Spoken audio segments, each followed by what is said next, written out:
ప్రభునందు ప్రియులారా, వాగ్దానం చేస్తున్న వాడు నమ్మదగిన వాడు.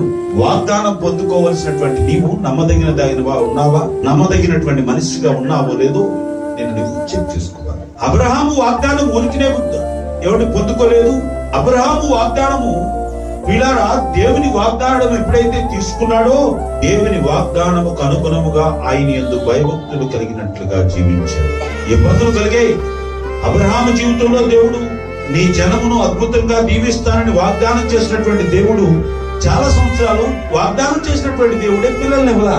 అబ్రహాముకు పిల్లలు ఇవ్వకపోతే సారాయికి ఒక రోజు డౌట్ వచ్చింది. యెహోవా నన్ను పిల్లలు కలగకుండా చేసేసాడు, కాబట్టి నేను నా వెనకాల వచ్చినటువంటి ఐగుప్తు దాసురాలతో నా భర్తను కలిపేస్తాను. కలిపిస్తే ఆయన ద్వారా పుట్టినటువంటి పిల్లలు నా వంశానికి వారసులు అవుతారన్న దేవుడు వాగ్దానాన్ని అబ్రహాము మర్చిపోకపోయి ఉండొచ్చు, కానీ తన భార్య దేవుని మీద ఉన్నటువంటి